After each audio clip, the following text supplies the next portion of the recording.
Hi, this is Tapcat. Welcome back to the Banner Saga 2. So it looks like we have a couple of people we can talk to. Let's get Prince Luden out of the way first. He's always such a treat. The prince is acting even more standoffish than usual. You and Ivor have caught him staring ahead and twisting the ring on his finger over and over. Yrsa quietly stands by. Glad to be heading home? Luden turns to the two of you and offers a polite smile. Even after that chasm, would it surprise you if I said no?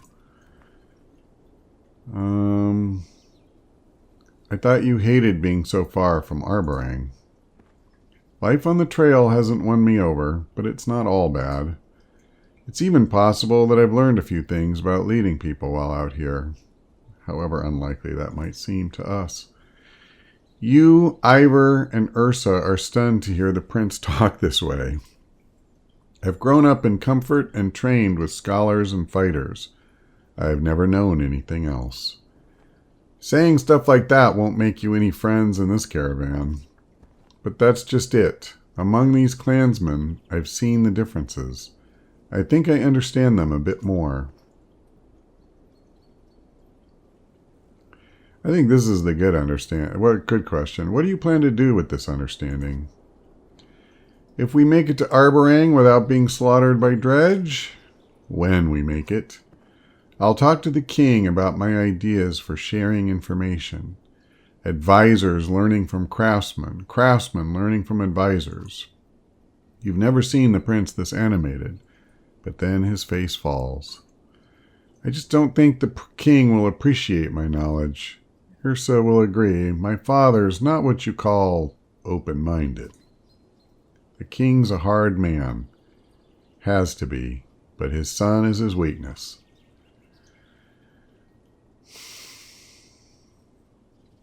Can you tell me about King Meinolf? I suppose, but there's not much to him. He's king. He draws a hard line on nearly every topic. Talking to him is much like being told what to do. In fact, it's exactly that. I used to think the same thing about my father, sometimes. This isn't about being his son. You'll see. Kings usually have to make tough decisions and stick with them. Maybe someday you'll see why.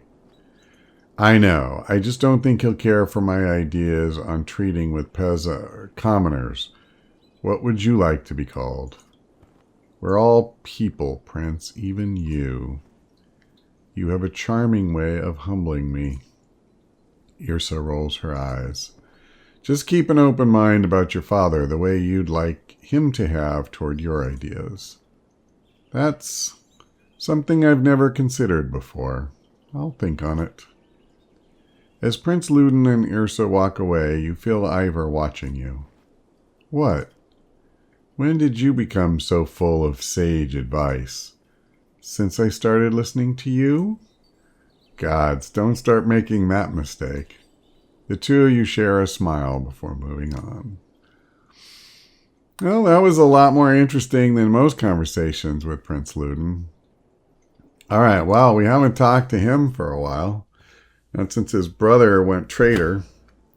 The blonde axeman, one of two twins from a small village near Skager, is chopping into a fallen tree for no apparent reason. His swings look dangerous. Hogun, everything okay? He glares at you. You look like you wish that piece of wood was me. I'm just wondering if I should have left with the ravens. Why is that? I followed your father a long way, and now you. And for what? My brother's gone. My wife and children are frightened of everything around them, including me. I tell them this constant fighting is only for a time, but it's changing me. I see it in their eyes and in my own reflection. I thought I was doing it to protect them, but if they think I'm a monster, what's the point? What do you want to do? I'm torn. I think it's good for me to be out there fighting. Makes me feel alive, like I'm doing something. But I know why my wife worries. Her father was consumed with raiding, felt useless when he wasn't fighting. He died soon after she was born. Deps, you make big decisions every day. Just make this one for me, will you? Wow.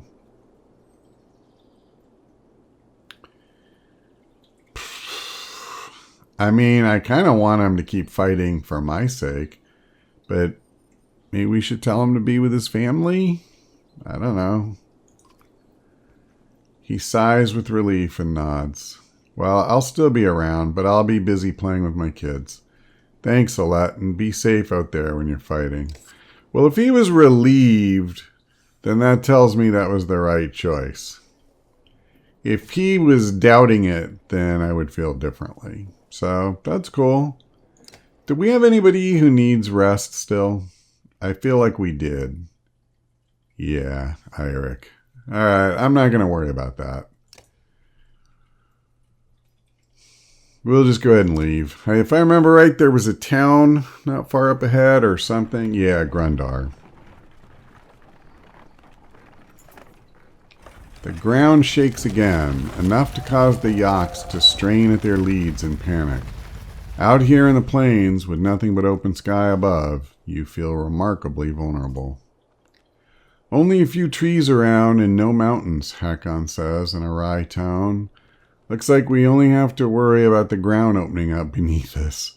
He shrugs at the look you give him. Grundar almost looks forgotten by the rest of the world.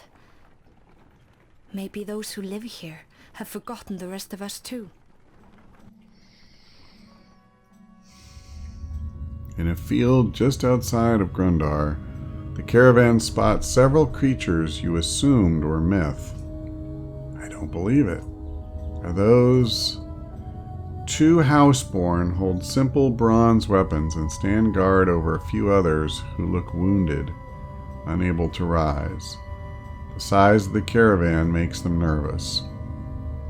I have to get a closer look. Me too. I don't know. It's probably not smart if they're that scared, but maybe we could help them. The two of you advance 100 yards, showing every sign of respect and peace.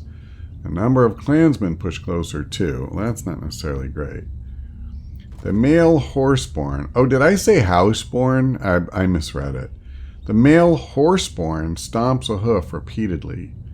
The female, tail whipping, brandishes a javelin. I see, so they're centaurs. Damn, the caravan is scaring them. Everyone move back. Oh, criminy.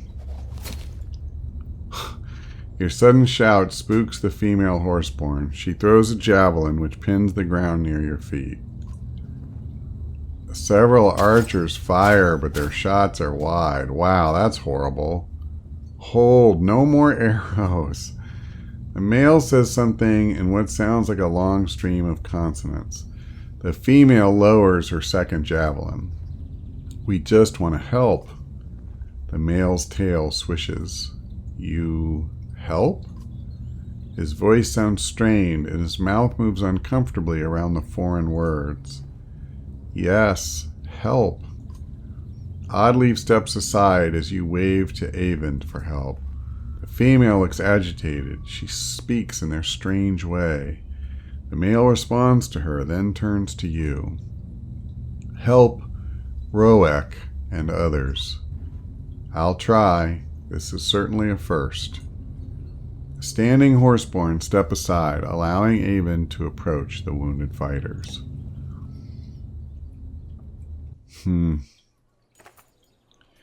With Eyvind and Juno attending to the wounded Roek and other Horseborn, the caravan settles down outside the scant town of Grundar.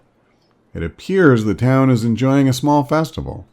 Quite a few clansmen go over the hill to enjoy the sights and sounds, but soon return looking disappointed. They called us outsiders, a woman says. They don't want us interrupting their wheat harvesting festival, but the merchants don't seem to mind trading. The clansmen soon shrug it off and take renewed interest in the Horseborn, some in awe, others in disgust. Well, I tell you what, we're not doing bad on supplies for once, but I wouldn't mind at least seeing. So we could get some supplies at a little bit better price. Boy, these items, man. A studded pommel. Knockback on strength attacks of 5. I don't really care about that. 2 break talent ranks. 30% chance. I mean, that's pretty good, but I'm not spending 18. 2 armor per turn is pretty decent.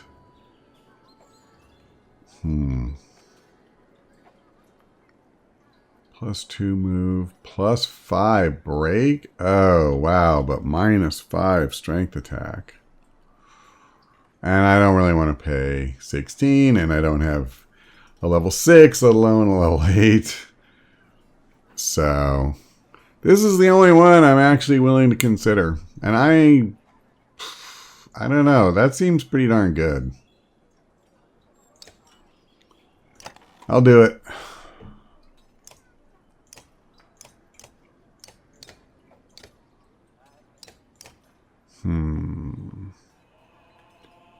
That's another 9 renown. That would drop me all the way down to 24. I don't know. Like, honestly, we have people foraging and stuff. I just don't know how bad we need it. Let's do this. It leaves me at 18. That's actually not really... Oh, wait. 15 supplies. That's only minus 5. I'd be at 28. So, oh yeah, it's actually telling me that here. I'm trying to do the math in my head. Didn't really need to do that. I only was paying attention to the number up here. So basically, do I want to spend 5 renown? And I would pick up 3 days worth of supplies.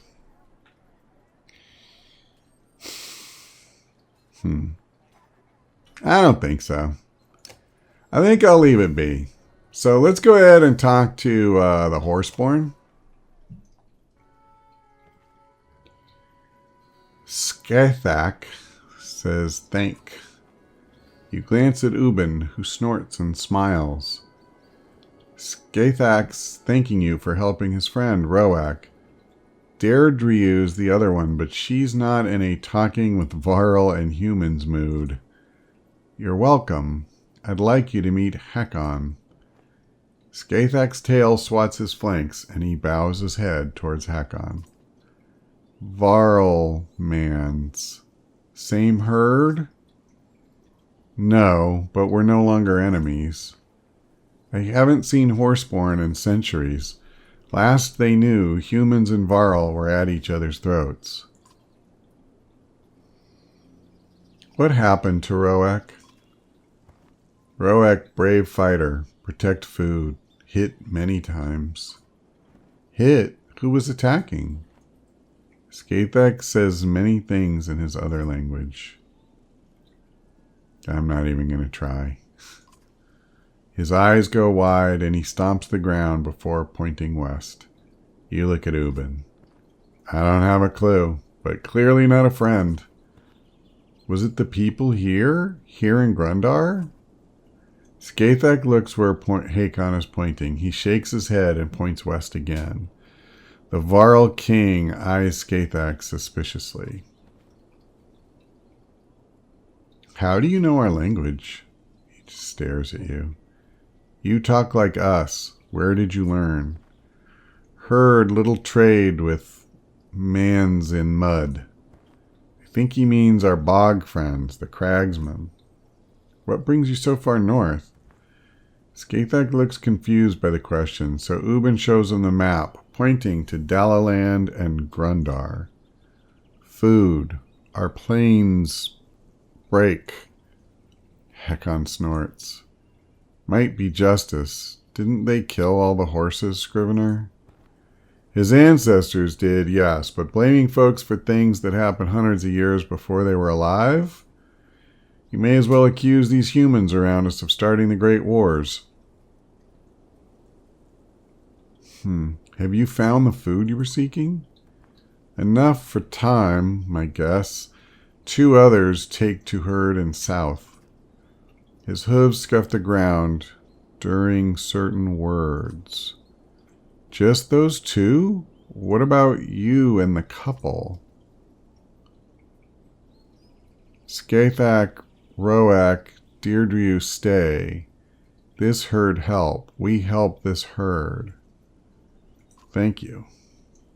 He nods in a movement that uses most of his upper body. Man, Varl, Horseborn, same herd. Funny. Ubin chuckles, and you smile while Hakon shakes his head and walks away. Well, some of us may see ourselves as being, more one herd than others. So, do I want to promote anybody? I probably should. I mean, you can always do it before combat. I'm going to pull him out. I got a bunch of level 3s. Let's go ahead. Let's do this. Let's get Alette another level, I guess. Man, she sucks so bad. I get her some armor. And I get her some strength. Alette. Oh, she had points from before that hadn't been spent? I don't know how that happened. But let's do this. So we'll max out her armor. The talent can now be on. Activate this stat button. Break is the amount of direct damage you can naturally do to an enemy's armor. I'm not really... Oh, yeah, okay. So, exploit gives you a small chance to cause puncture.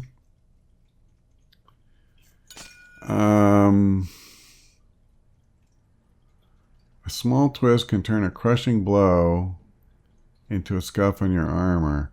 5% to avoid armor attack. Okay. I'm not... So it sounds like this is how you would...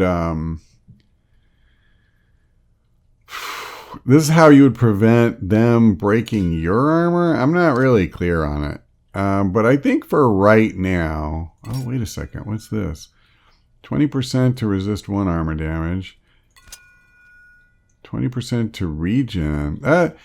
I would like this a lot more for other people, but because she's not on the front lines that much, I don't necessarily feel like, it's all that amazing.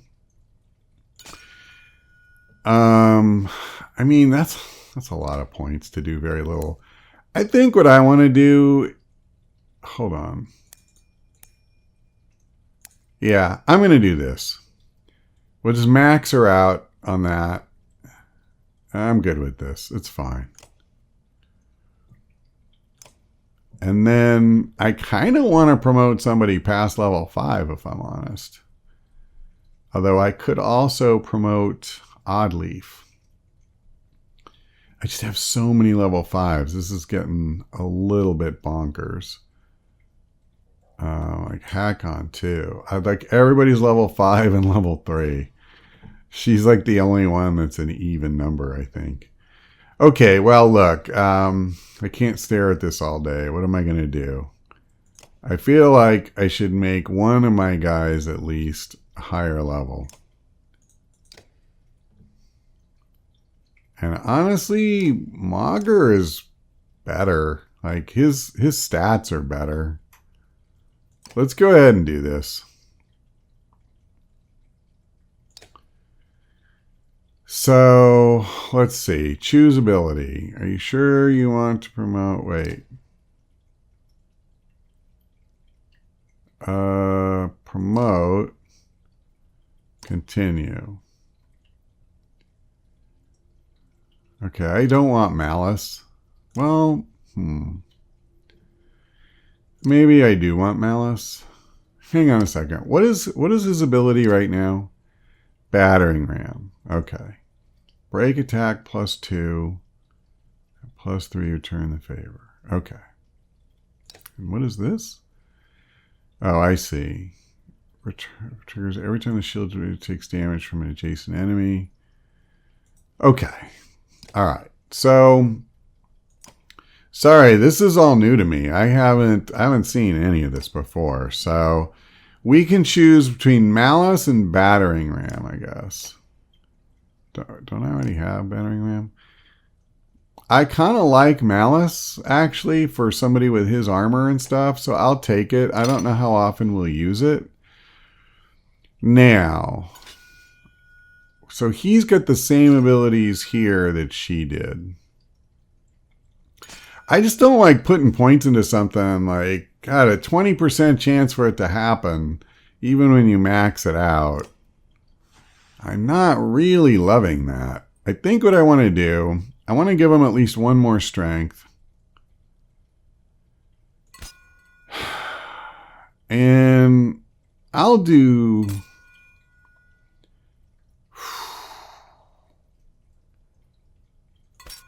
+1 armor per turn. 30% chance. I'll do this. I'll do Titan straps.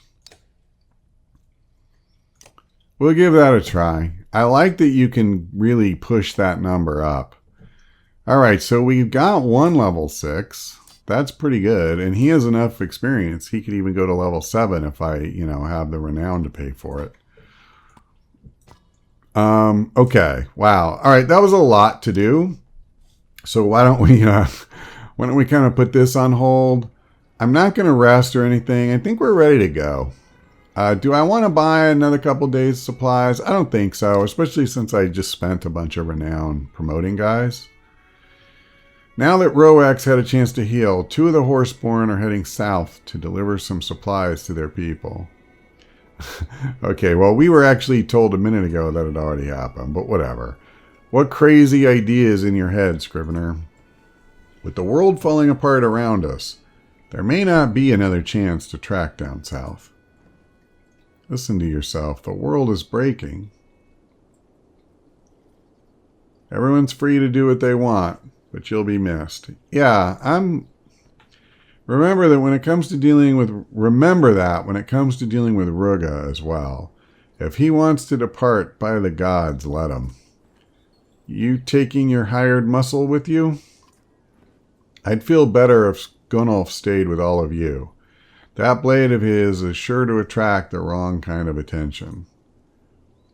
Wrong attention might find you anyway. Then who will protect you? I'm old, not an idiot. I've learned a few tricks to keep my head on my shoulders.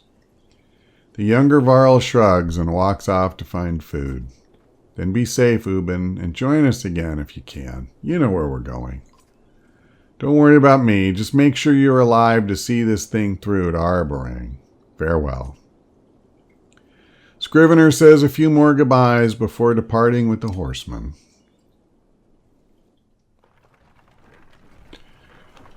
All right. Well... Oh, okay. The governor catches up to you and asks for a moment of your time. His bodyguard is beside him, silent. It's not getting any easier, is it? It probably won't get easier until we get to Arborang. Quit fooling yourself, girl. The capital's going to be a different battlefield, but a battlefield nonetheless. Yeah, I'm kind of over that. Quit calling me girl. And quit talking like one. Prepare for hard fights, to be lied to. Prepare for the worst in others. You look at Rugger's guard, Dagger. That name's a little on the nose. Is he always this cheerful? The man says nothing, only occasionally blinking to break his stare.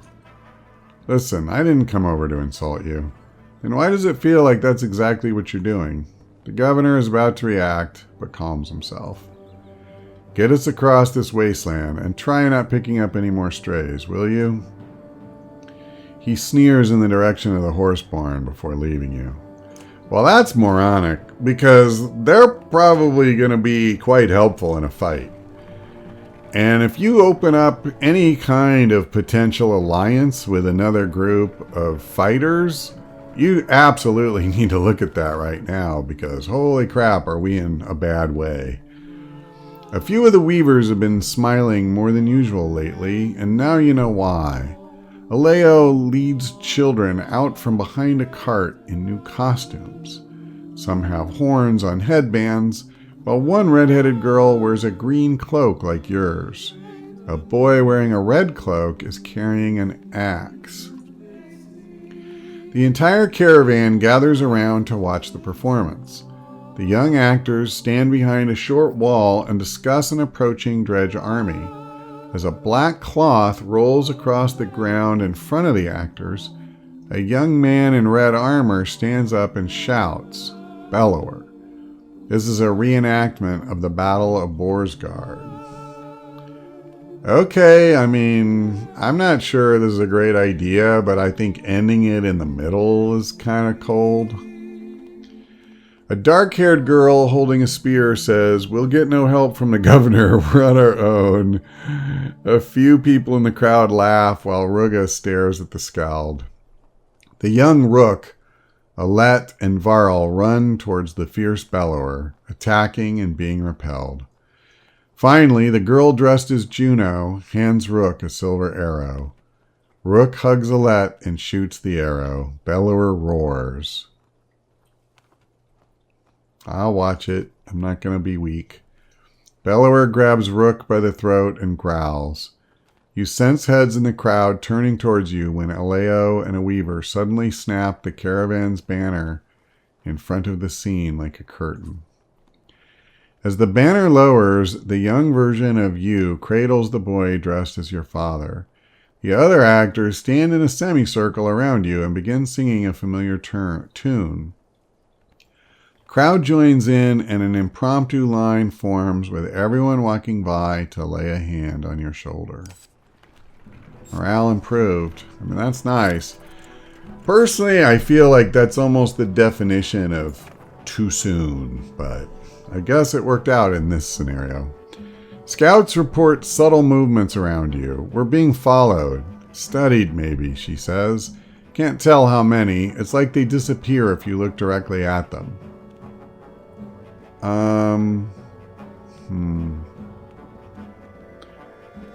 Grab some fighters to join you in a patrol. You decide to take the offensive and gather some fighters. As the caravan continues forward, your small group makes several laps, checking rock outcroppings and clumps of trees. While you find nothing, you can't shake the feeling the scout is right. I sure hope we can find some trouble here. I'd like to try out that new ability I picked up. Ahead, the caravan comes to an immediate halt. That's the second shoe this bloody beast has thrown in a day, the Yox tender curses. It'll take some time to see to the Yox, so you call for camp. While most of the clansmen sleep or lose themselves in drink, Juno requests a moment to speak with you alone. I'm impressed so far, Alet. You've managed to keep your composure through tough situations. Thank you. Not to pain you with further comparison, but you remind me of your father at the Godstone of Stravs, determined. What actually happened there? Your father faced down his fears, walking through thousands of dredge to obtain the only weapon that could bring down Bellower. That's incredible and frightening. I don't know if I could do something like that. The Valka gives you a maternal smile. Neither did he. Juno patiently awaits your reply. Tell me his death meant something. I can't do that. Rook's death was unfortunate. But his life was very important. The people he brought here from Skager, including you, and all the others along the way, are being forged into what the future will require. The previous era of peace is over, and one of survival has begun. Arborang may be the best shelter for the coming storm, but the people there are soft, too dependent on a society that will no longer exist. Because of the dredge? Partially, but mostly because of a coming darkness that's pushing the dredge. The way we live is just going away? Actually, I'd rather ask her about the darkness. You've seen the signs of its coming. Dredge in numbers, the land breaking apart. It's a force unlike any other. I wish I could say more, but even the Mender Council's ignorant to this. I'm not going to ask why me. That's kind of a childish thing to say. And she's involved because she's a mender, so that's fine. We'll just thank her. Before you go, there's one thing I must address with you, the serpent. The chasm at Ormsdollar and the tremors in the ground concern me a great deal. Yeah, me too. Should that incredible creature ever resurface, do not attempt to stop it. It would take power unseen in ages to affect the serpent. If you see it, run. Her words chill you as you find yourself nodding to her command. If that was a command, I once again can't help wondering if she put a compulsion on me to agree with her. Or obey her is perhaps a better way to say it. All right, well, I was hoping to get into combat so I could try out... it was Mauger, right? His new promotion and that ability I gave him. But unfortunately, I can't just keep playing in one episode. So we'll go ahead and leave it here. Hopefully when we come back, we can get into some trouble. But that's all for now. Thanks for watching. I hope we see you next time.